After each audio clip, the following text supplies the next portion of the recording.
What if the richest woman in the world wasn't interested in a life of lavish parties, designer clothes, or sprawling yachts? What if her greatest treasures were not found in a bank vault, but within the pages of ancient texts and the melodies of a classical piano? This is the story of a woman who inherited an empire but chose a kingdom of the mind, a journey of quiet strength in a world of dazzling noise. This is the story of Françoise Bettencourt Meyers. Born on July 10, 1953, Françoise entered a world of unparalleled privilege and prestige. She was, by birthright, a princess of the French upper class, the sole heir to a dynasty built on beauty. Her grandfather, the visionary chemist Eugene Schuller, had founded the cosmetics giant L'Oréal in 1909, transforming a simple hair dye into a global empire. Her mother, the famed socialite Liliane Bettencourt, was herself the heiress to this colossal fortune and, for a time, the richest woman in Europe. Her father, André Bettencourt, was a respected politician who had served as a minister in the French government.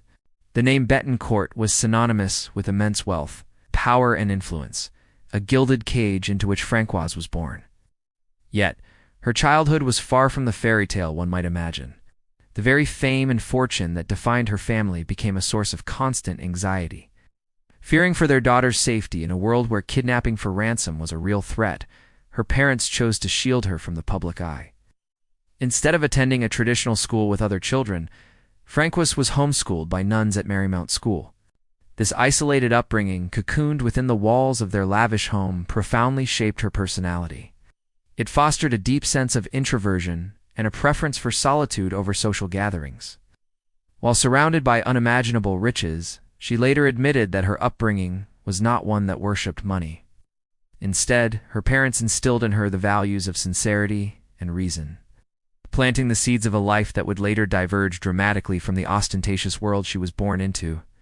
This secluded childhood created a quiet observer, a young girl who found more comfort in books and her own thoughts than in the glittering soirees her mother was famous for. The stark contrast between mother and daughter would eventually become the source of a deep and painful rift. Liliane was a dazzling figure in Parisian high society, known for her extravagant lifestyle, her impeccable fashion, and her love of the spotlight. Françoise, on the other hand, was her polar opposite, reserved, studious, and deeply private. She was what her mother once publicly and painfully described as a cold child.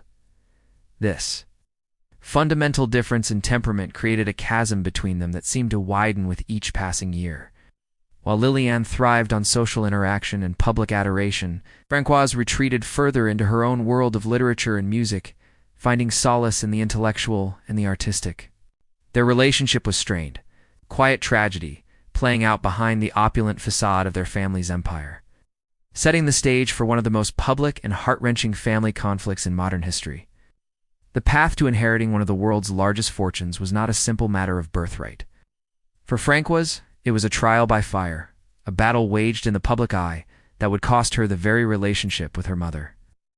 As Liliane Bettencourt aged, a new figure entered her life, a society photographer named François-Marie Bonnier. He became her closest confidant, and over the years, Liliane showered him with gifts worth an astonishing sum estimated to be over $1 billion in cash, art, and life insurance policies, which Françoise watched with growing alarm, convinced that Bonnier was systematically taking advantage of her mother's deteriorating mental state and frailty.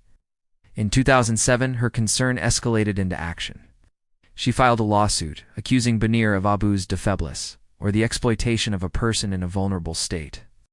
The lawsuit ignited a national scandal in France, a bitter and protracted legal war that pitted daughter against mother. The details were salacious, splashed across headlines and dissecting the private lives of France's richest family. Secretly recorded tapes, allegations of political corruption, and deeply personal family grievances were all laid bare. The battle became known as the Bettencourt Affair, and it was brutal. Liliane, in public statements, fiercely defended Bonnier and decried her daughter's actions, further deepening the wound between them. The legal fight raged for years, but ultimately, the courts sided with Françoise. In 2011, Liliane was declared mentally unfit to manage her own affairs and was placed under the guardianship of her family. The relationship between mother and daughter, however, was irreparably shattered. When Liliane passed away in 2017, Françoise officially inherited the vast L'Oreal fortune, becoming the richest woman on the planet. But this victory was bittersweet, a monumental inheritance born from a profound and public sorrow. She had secured her family's legacy, but at an immeasurable personal cost. In stark, almost defiant contrast to the glamour and drama of the cosmetics empire she now controlled, Françoise Bettencourt Meyers has cultivated a life dedicated to the mind and the soul.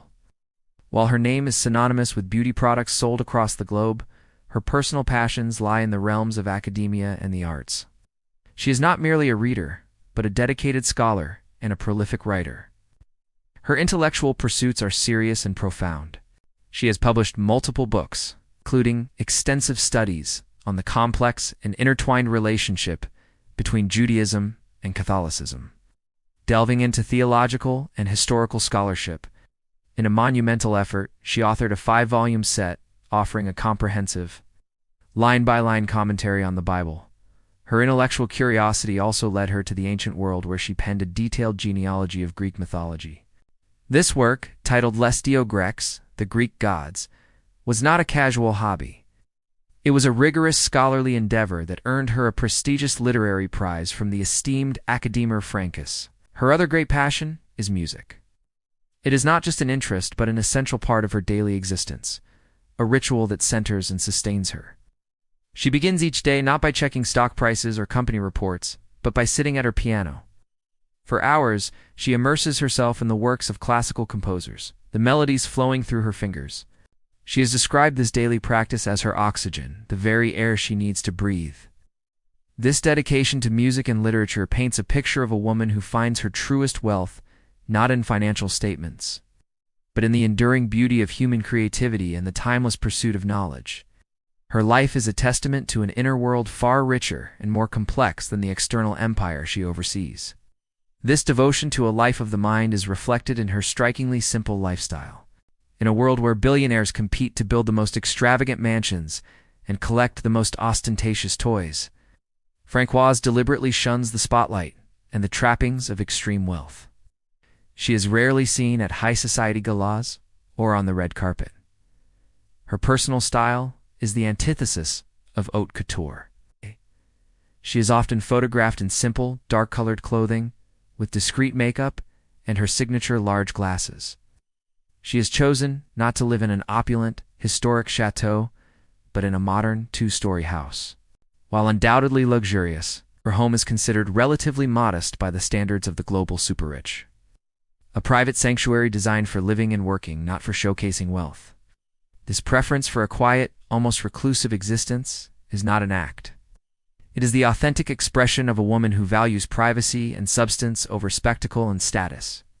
Her lifestyle is a quiet rebellion against the expectations that come with her fortune, a clear statement that her identity is not defined by the money she has, but by the life of purpose she has chosen to build. Despite holding the controlling stake in L'Oreal, a share of around 5% held through the family's holding company, Françoise Bettencourt Meyers is not a hands-on CEO in the traditional sense. She has wisely chosen to remain largely behind the scenes in the day-to-day operations of the global cosmetics giant. Her official roles are significant. She serves as the chairwoman of Tethys and the vice-chairwoman of the L'Oreal Group's board of directors, positions from which she provides strategic oversight and protects her family's legacy. However, she has entrusted the active management and future direction of the business to the next generation. Her 2 sons, Jean-Victor and Nicolas Meyers, have both taken on key roles within the company.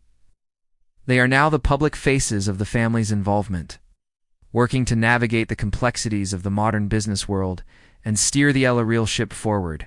This arrangement allows Françoise to safeguard her inheritance while remaining true to her own nature, delegating the operational demands to her capable sons so she can focus on the intellectual and artistic pursuits that truly define her.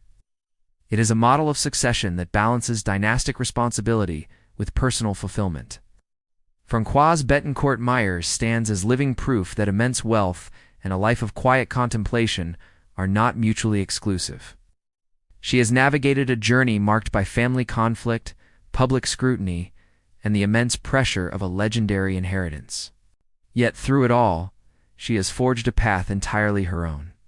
She is a woman who inherited an empire of beauty, but chose to build her own world of knowledge, music, and art. Her story is not one of rags to riches, but a more complex and perhaps more inspiring tale. A journey of finding personal peace and intellectual purpose amidst the dazzling and often deafening noise of unimaginable fortune. She reminds us that the richest life is not always the one with the most possessions, but the one filled with the deepest passion and the most profound understanding.